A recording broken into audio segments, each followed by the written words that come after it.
Right, good evening everybody.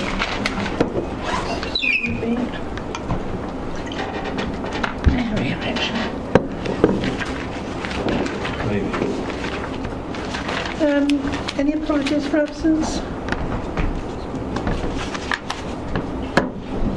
Oh, Councillor Dray and Councillor Mason. No others?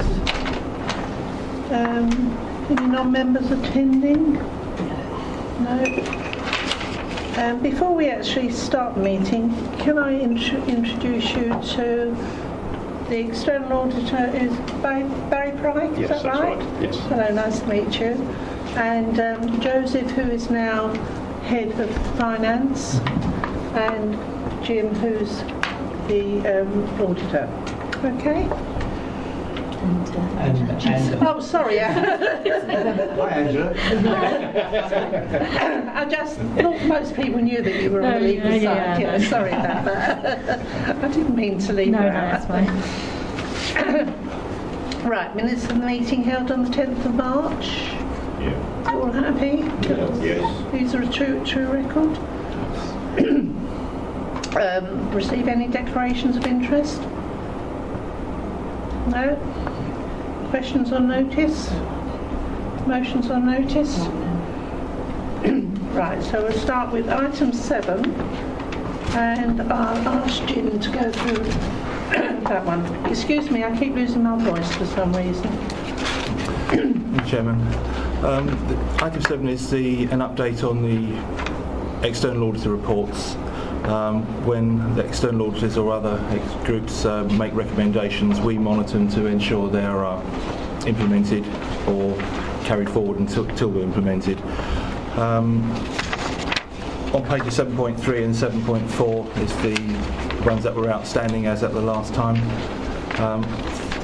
I'd like to bring members' attention to the second last one that was due to be revised to the 31st of May.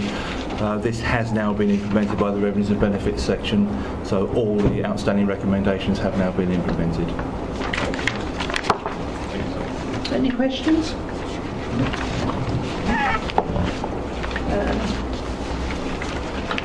Right, the recommendation.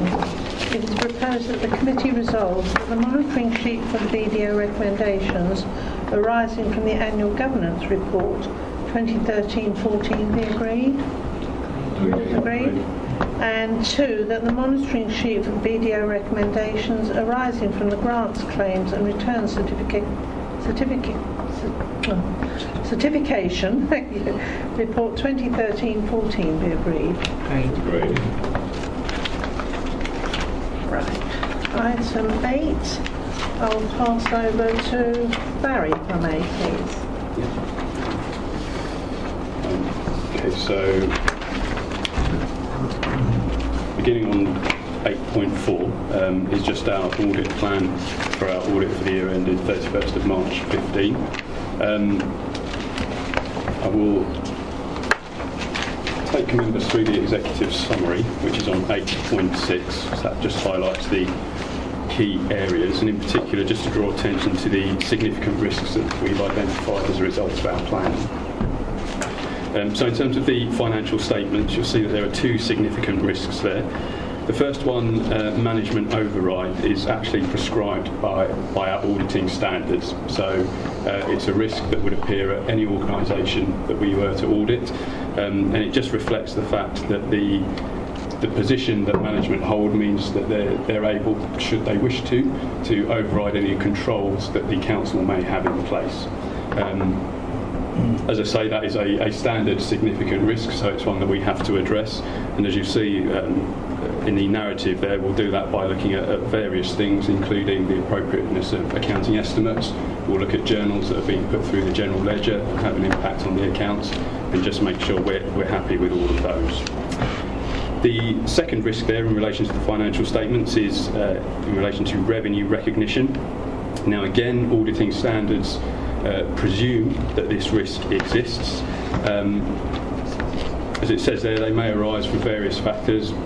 application of inappropriate accounting policies, failure to apply stated accounting policies, and so on. Now again, the fact it's presumed means that we need to consider it. What we will do is we will revisit that particular risk, the revenue recognition risk, once we've received the draft financial statements, because it will be dependent on the amount of revenue that's been recognised, the amount of income that's been recognised, and what the nature of that income is. So we'll then have a look at that and determine our exact approach. Moving on to the use of resources and the value for money work. Can I just ask one question on this first assessment? You may or may not be aware that we had an issue recently with Southend. The Chief Financial Officer was shoveling away £40,000 over a number of years. Is this? Should you pick this up from your first section here, where it says management override? Because there was obviously something going on at Southend that you could do it over a number of years. And is there, is there any way that you can pick this up, or is this where this would happen? Management. I'm not having a go. No, I think it's a valid question. It's been quite a high-profile thing. Yeah, I mean, that is an example of management override. So because of that individual's position, they were able to do that. No one would necessarily have picked it up and spotted it. Now, obviously, we will, when we do our work, we pick samples and we pick those at random. Mm-hmm. So if we were to pick a particular item that happened to fall within that set of transactions that were inappropriate, then yes, we would. It will also depend on the amounts as well. So we apply a level of materiality, which is talked about later on in our audit plan. Now we use that as a guide to help us determine what balances in the accounts that we look at. Obviously we can't look at every single transaction that's gone through in the year, so we have to have a threshold which we use to determine exactly what we'll look at. Now that £40,000 is unlikely to be above that particular threshold. I think if you look later on in the report, we've set it initially at about £700,000. But what I'm trying to get at is there is no way that you could, or you would, should we say, for argument's sake, target management or people in positions that could do this. You don't do a specific hit at areas where they. No, other than looking at things like journals, which obviously management could complete and post. So we will look at those and we'll look at anything unusual there. So that kind of focused work does happen and could potentially pick something like that. Okay, thank you. So just moving on to the financial resilience risk there finally. So this is in relation to our value for money work, and that just recognises the fact that the council obviously has to make savings over the medium term, so looking at the next 5 years. It's obviously gone through a restructure internally, and all of those factors just come together. And again, Rochford isn't alone in that risk. Obviously most councils are facing significant financial pressure in the medium term. So that risk exists, and we'll do some focused work on that just to look at how you've pulled together your medium-term financial plan and the impact of the restructuring, and is it realising the savings that the council intended it would. So that will be the focus of that work.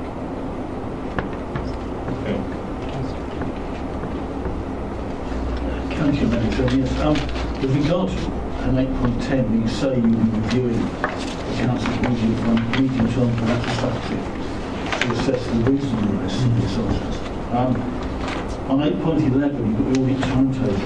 Where does that work in the financial strategy go on the timetable? I think we jumped ahead a little bit here, haven't we?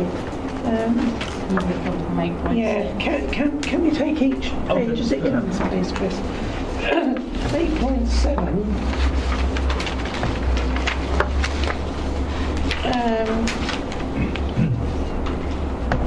I'd like to bring up a point which we've just been discussing. We feel that, well, I feel, and I believe you do as well, that we're very understaffed now with auditors. We've got one part-timer. The part-timer now is on maternity leave. What is your thought on on the number of people that we've got for audit, do you think we've got enough to cover? Well, I suppose time will tell. I mean, I know that the audit plan is, I think, part of this agenda. And in terms of monitoring that, I know that the internal auditors will bring to the audit committee the progress against that report and update them on the outcome of that. In terms of the coverage, again, I think that would be for the committee to take a view on whether they think that the internal audit plan provides appropriate coverage. It probably wouldn't, in terms of 15-16, necessarily be appropriate for me to comment at this stage.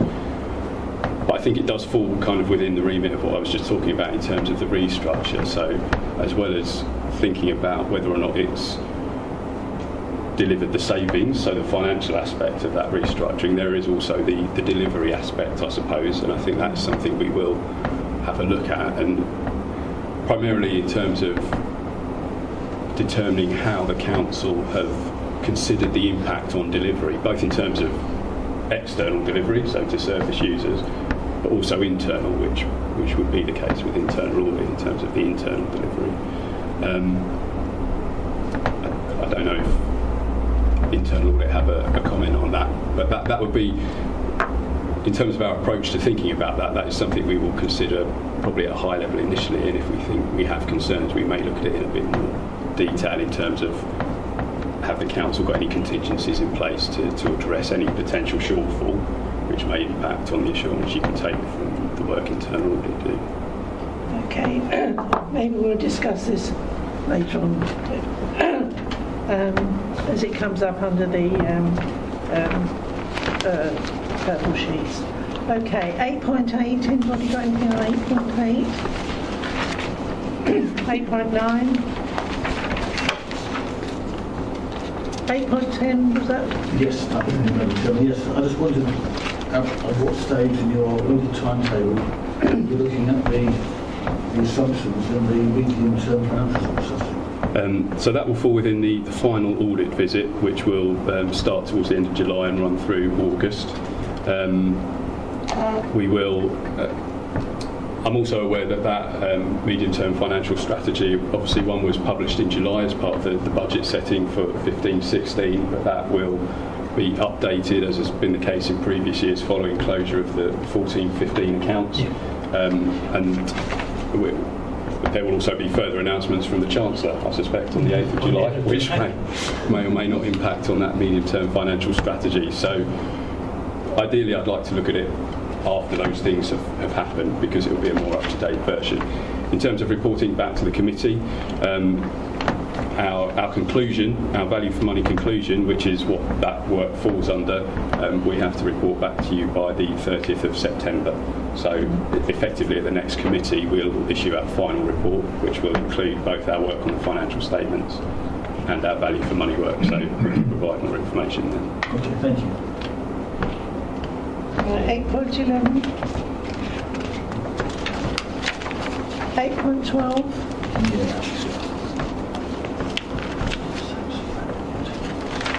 right, Appendix 2, 8.13, 8.14, 8.15. We've had an easy ride on the I'd just like to say, this last paragraph, we're committed to providing you with a high quality service. If at any time you'd like to discuss with us how a service to you could be improved, or if you're dissatisfied with the service you have received, then please contact me. How would we do? Who are you saying please contact? That's the other. We're not saying that. This is actually from EY. The new way. So 14-15 will be the final year that BDO are your external auditors. So the report that we've just been through is our annual plan for 14-15 and the work we're about to do. Right. From 1st of April 15 technically, but your 15-16 audit will be done by Ernst & Young, EY, who are a different firm to us. So you would need to direct that question to them. All right, then. I'm afraid. Sorry, I thought you were the new. No, sorry, I'm from BDO, so I'm the old You're the old. The old auditor. We're the outgoing external auditors now. Right, and you don't have anybody from EY. But hopefully next time committee meeting you will do. Okay. Right. So the recommendation then is proposed that the committee resolves that the external auditor's annual audit plan 2014-15 be noted.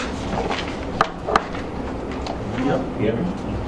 And that the external auditor's planning letter 2015-16 be noted. All agreed? Yes. Right. Item 9 is, I'll pass you over to Jim. Thank you, Chairman. Item 9 is a proposed audit plan for the 2015-16 year. It's a bit later than we would normally like to present this, but obviously with changes that were ongoing and resourcing, we wanted to try and get some clear picture of where we were going to be going for the year. I'd like to draw members' attention to 3.1 in the covering report, which is on page 9.1. The basis for the plan is that we want to ensure that the core financial systems that we consider, which are all the financial ones, all the revenues and benefits, are fully covered. That we've considered that an appropriate approach would be not to change the way we do things this year because of the redesign and lots of people settling in different structures. We concentrate on what we've done before. The need to maximise income due to the council, to review the management controls and risk management in the reorganised structure, and to have just a little bit of a contingency to allow for anything that may crop up. In our resources, section 3.6 on page 9.2, we have now a member of staff will be commencing on the 22nd of June to provide the maternity cover for the year. The person in question is very experienced in business, and he was a financial manager, so he should have a very good understanding of the financial aspects and things like creditors and debtors. So I think he'd be quite a useful member of staff.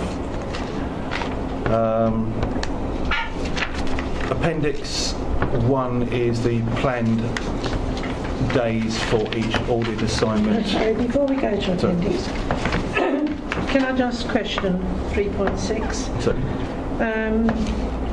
I don't know how members feel, but I really don't think that one full-time auditor and a part-time auditor is sufficient. I think they're going to be I think there's going to be the opportunities if anybody wants to put us at risk. It's going to be very difficult for these just 1.5 members to look after the whole of the council. For instance, we've now got the part-time member of staff who's going on maternity leave.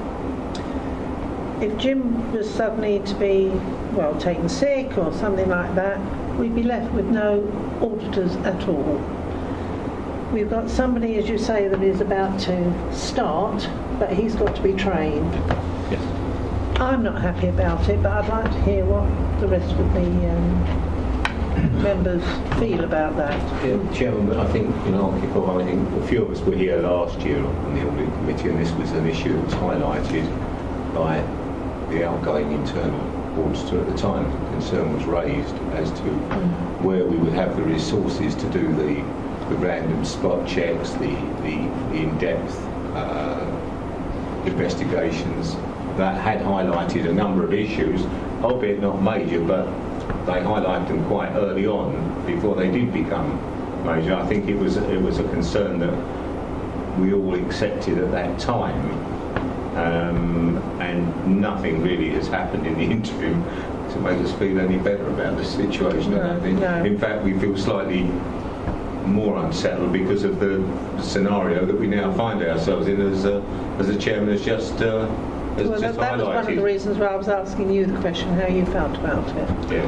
But I don't feel that we, as a committee, how does everybody else feel about this? No, Chairman, I totally agree with it, with the idea of taking on another member of staff, simply because it might cost us to employ somebody, but the risk factor could cost us dearly. If we've got somebody we've that's, got to manage as our you were risk. saying in Southend, you know. Yeah, we've got to manage our risk. Yeah. And I totally agree with them. And I would like to suggest maybe we should take that one forward. Leslie came up with a good point that maybe if a member of the staff could shadow Jim, so that if anything unforeseen happens, which we hope doesn't, at least there's somebody there that you could fall back on. I would also like, I would also like to, and I have expressed this, but the planned audit days have reduced to 319 from 400 and something from last year. I would like to have that comparison before I can make my decision on this. I would like to see the comparison from the planned audit days for different things for last year to see where our gaps are, because 400 reducing to 319 I think is quite significant. It's 25%, and that to me is an extreme worry. Yeah, thank you, Madam Chairman. Yes, I'd be interested to know the number of audit days, not just for last year, but going back 5 or 10 years. I'm scratching my head now trying to remember how many audits we used to have. But I'm pretty certain that it was 2 or more full-time auditors. I'm not certain whether having an extra auditor would have caught the situation in Southend, but that's a separate issue. My instincts are that this isn't satisfactory. I would like some information sent, I think maybe to all members of the audit committee, as to the number of full-time auditors we've had in the past, or number of auditors in the past, and the number of days. Yeah. Chairman, I would like to hear Jim for your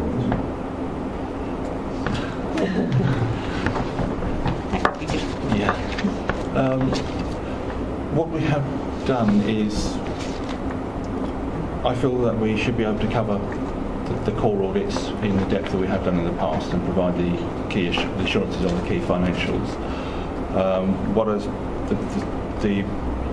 The way I plan to employ the temporary person coming in was to be much more involved in the day-to-day testing, which would allow me to do a little bit more overview and more the higher level stuff. So we may not be able to sort of bring so many audits into each audit committee, but we'll be working on them through the year and summarising them on that sort of basis.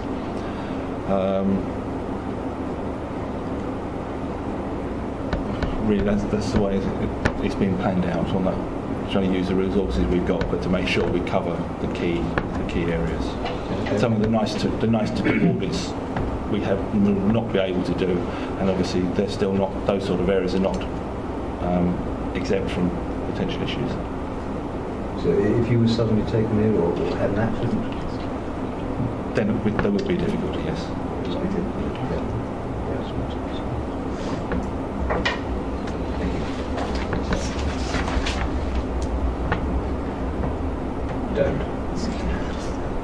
Councillor. Thank you. If we were looking at our auditing staff on a risk assessment basis, what level of risk would we be putting it into? We'd be looking at it in a sort of like a higher risk category than what we would hope.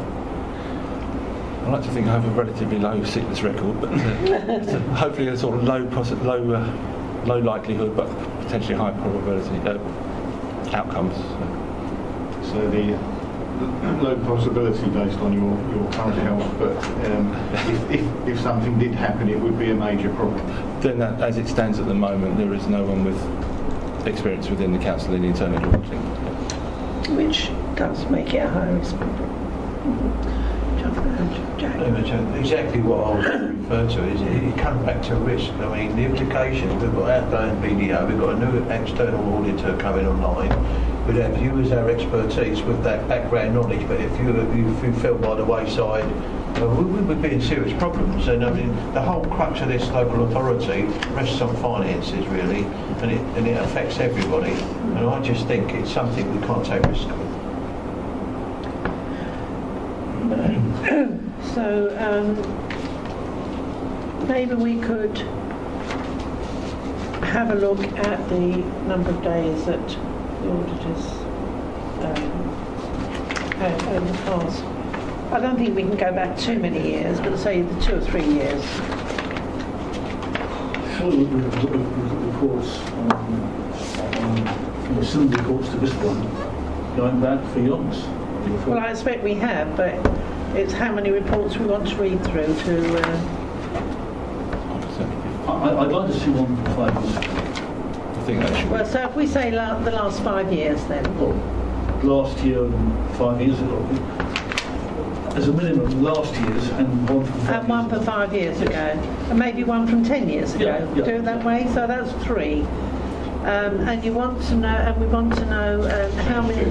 Is it number of auditor staff and the number of auditing? Yeah, it's just the number of auditing hours and the number of auditing staff that we had in those periods. Chairman, I understand where Chris comes, but I don't entirely agree with him because I think the parameters of the job required has changed substantially over the last few years.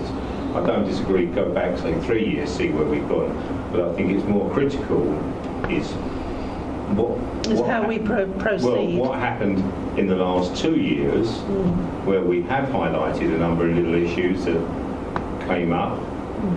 Again, the risk element of what we potentially have now if Jim goes sick, and the impact of reducing this 400 days.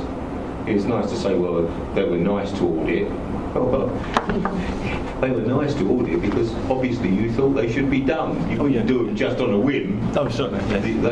You thought, your group thought they should be audited. That's not going to happen now. Well, that, again, as Chairman said, does breed concerns. Not only if you disappeared, but some of these nice to audit things were nice to audit, and perhaps put the message across that we're on the ball.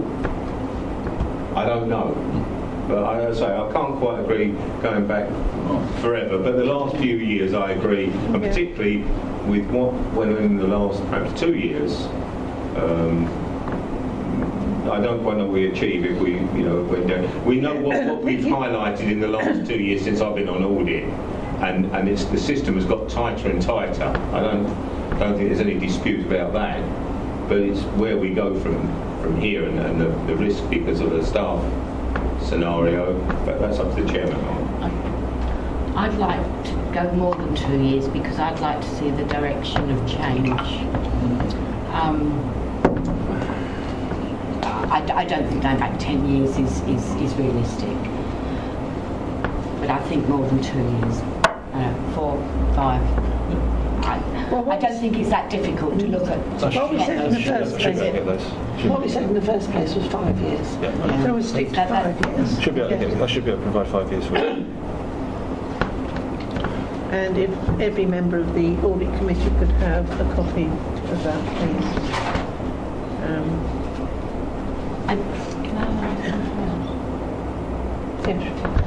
I don't know whether this is the right place to ask it, but we did talk about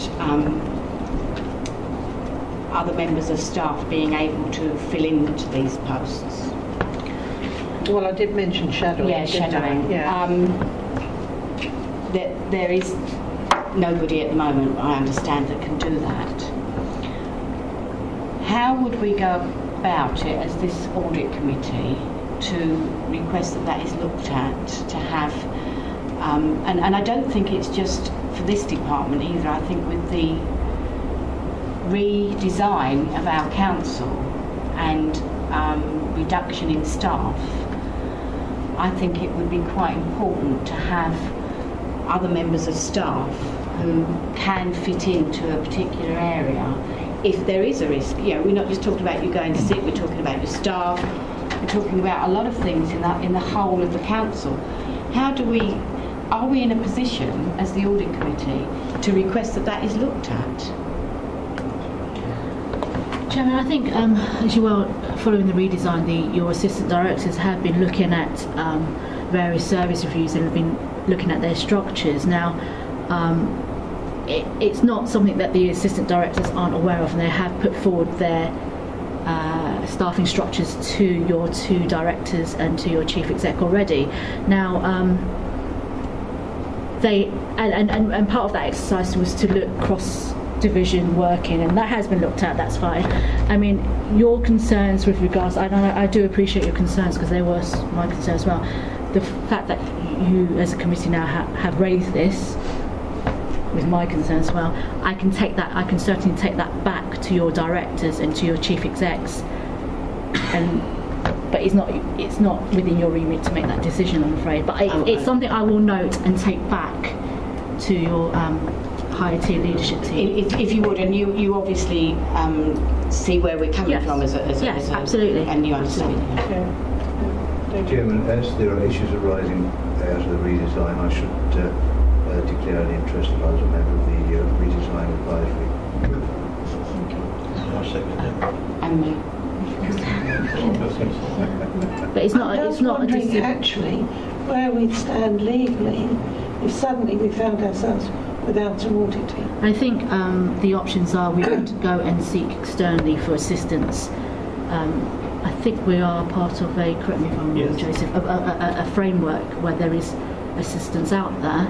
It's not ideal because they need to bed in, but there is a framework that we can tap into. See, there's a risk of in the union or something. Yeah.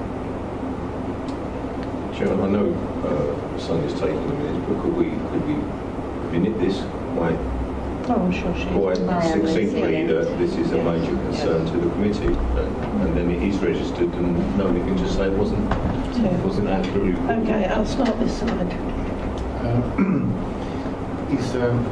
Is there any benefit of sending a report up to the executive to make them aware of the concerns of the committee, to make the executive aware of the situation as well?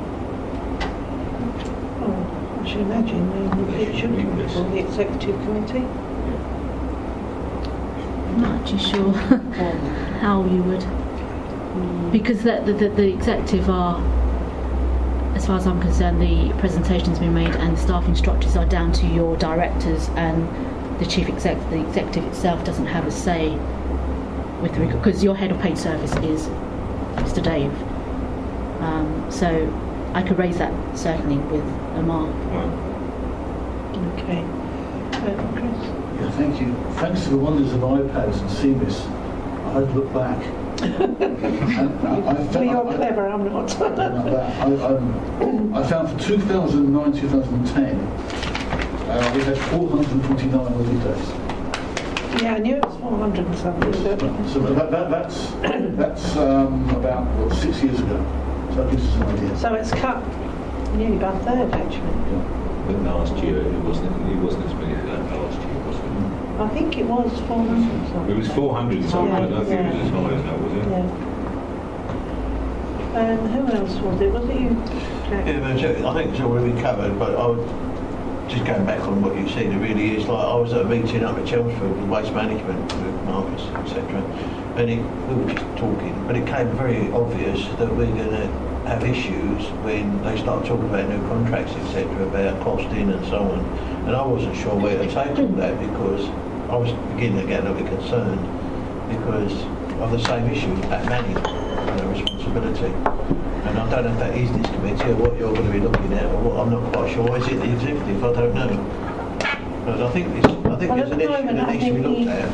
Yeah, at the moment, I think we'll leave it with you to take it. Yes, yes, members, you've got two assistant directors here. Your concerns are noted. We can certainly take it back to your other assistant directors and obviously to your directors and the chief exec. But it's not really a matter for you to decide on staffing here. But yes, certainly we'll take it back to them. And we don't want to cut our nose off to spite her face, do we? No, and I'm pleased to hear that you're a bit concerned about it as well. Yes. I know you both are. Yeah. But you all are. Yeah. It's very difficult for them to. Yes. Say these. But we can. Yeah. Okay. So everything covered on that. The recommendation is it is proposed that the committee resolves that the 2015-16 audit plan be agreed. I will say yes, but with the proviso. subject to saying, yeah? advise, Subject to the caveats of which we you have expressed concern regarding the number of audit days. Yes. Okay. I would amend the recommendation to say subject to concern being noted in respect of staffing levels and number of auditing days. Okay. Thank you. Now, I'm terribly sorry, I didn't go through all the file instructions tonight at the start, but I'm sure you've done well. We're following And I've also... We'll be happy for you, Mr. Chairman. and I don't think we've got any anybody that shouldn't be here.